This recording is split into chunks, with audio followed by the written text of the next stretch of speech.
Everyone, welcome back to Karvis mechanical study hub. आज के इस वीडियो में हम पढ़ने वाले हैं मैकेनिक्स ऑफ सॉलिड्स का most fundamental topic stress and strain. Mechanics of solids और स्ट्रेंथ ऑफ मटेरियल्स दोनों क्लोजली रिलेटेड सब्जेक्ट है।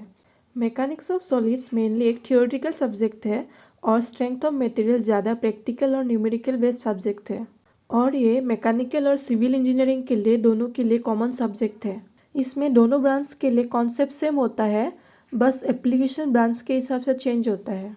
ये topic APSC assistant engineer, junior engineer, BTech और डिप्लोमा मैकेनिकल और सिविल इंजीनियरिंग के एग्जाम्स के लिए बहुत ही इम्पोर्टेंट है। चलिए बिना टाइम वेस्ट के वीडियो को स्टार्ट करते हैं। स्ट्रेस और स्ट्रेन मैकेनिक्स ऑफ सॉलिड्स के बेस कॉन्सेप्ट है। जब किसी मटेरियल पर लोड लगाया जाता है तो मटेरियल का बिहेवियर कैसा होगा, ये हमें स्ट्रेस और स्ट्रेन से पता चलता है। अब बात करते हैं स्ट्रेस की। जब किसी बॉडी पर एक्सटर्नल फोर्स लगता है तो बॉडी उस फोर्स को रेजिस्ट करती है। इस रेजिस्टिंग फोर्स को हम स्ट्रेस कहते हैं। Mathematically stress is equal to force by area. इसका यूनिट होता है न्यूटन पर mm स्क्वायर या पास्कल। स्ट्रेस मेनली 3 टाइप्स का होता है। पहला है टेंसाइल स्ट्रेस। टेंसाइल स्ट्रेस का तब डेवलप होता है जब किसी बॉडी पर पुलिंग फोर्स लगता है। इस फोर्स की वजह से बॉडी इलोंगेट होता है, यानी कि लंबी हो जाती है। नेक्स्ट है कॉम्प्रेसिव स्ट्रेस। कॉम्प्रेसिव स्ट्रेस तब डेवलप होता है जब किसी बॉडी पर पुशिंग फोर्स लगता है। इस फोर्स की वजह से बॉडी शॉर्टेन हो जाती है। नेक्स्ट है शेयर स्ट्रेस। जब force parallel to the area act करता है तब शेयर स्ट्रेस डेवलप होता है। इससे बॉडी के लेयर स्लाइड करने की कोशिश करती है। अब समझते हैं स्ट्रेन। स्ट्रेन का मतलब होता है डिफॉर्मेशन।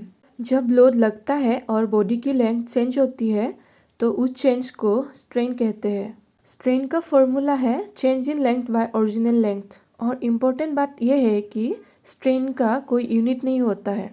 स्ट्रेन भी डिफरेंट टाइप्स का होता है। एक है लॉन्गिट्यूडनल स्ट्रेन, फिर next lateral strain, volumetric strain और शेयर स्ट्रेन।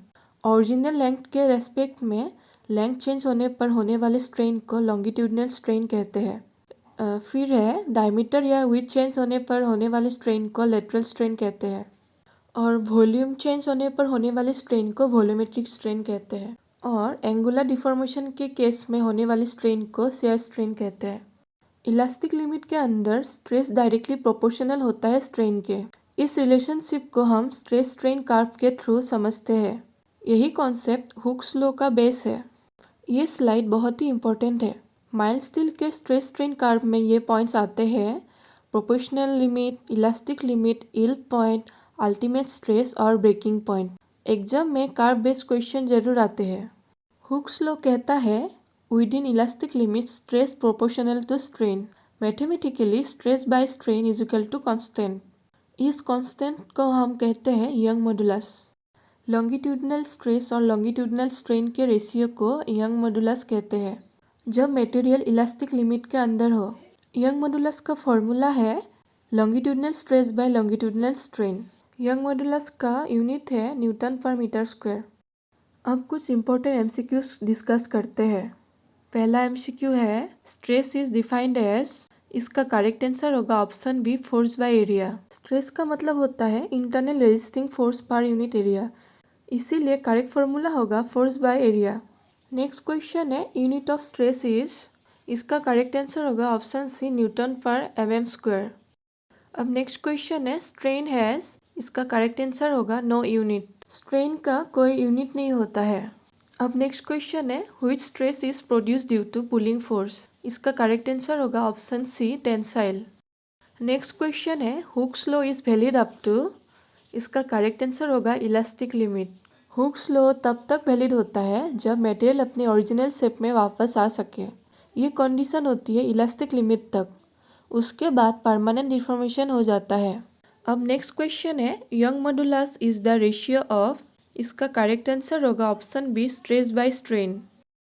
अब नेक्स्ट क्वेश्चन है which strain occurs in volume change. इसका करेक्ट आंसर होगा ऑप्शन सी, वॉल्यूमेट्रिक स्ट्रेन। जब बॉडी का वॉल्यूम चेंज होता है तो उस स्ट्रेन को हम कहते हैं वॉल्यूमेट्रिक स्ट्रेन। अब next question shear stress acts. इसका करेक्ट आंसर होगा parallel to area. Shear stress का नेचर होता है टेंजेंशियल, मतलब फोर्स एरिया का पैरेलल लगता है, नॉर्मल नहीं। अब नेक्स्ट क्वेश्चन है, slope of stress strain curve in elastic region represents. इसका करेक्ट आंसर होगा option C, Young modulus. Elastic region में स्ट्रेस और स्ट्रेन प्रोपोर्शनल होते हैं। अब नेक्स्ट क्वेश्चन है, if stress is double within elastic limit strain will. इसका correct answer होगा option C, become double. Elastic limit के अंदर स्ट्रेस प्रोपोर्शनल टू स्ट्रेन, अगर स्ट्रेस डबल होगा तो स्ट्रेन भी डबल हो जाएगा। तो फ्रेंड्स, अगर वीडियो हेल्पफुल लगा हो तो लाइक, शेयर और सब्सक्राइब करना मत भूलिएगा करबिस मैकेनिकल स्टडी हब को। Thank you for watching. तो मिलते हैं नेक्स्ट मैकेनिकल कॉन्सेप्ट के साथ।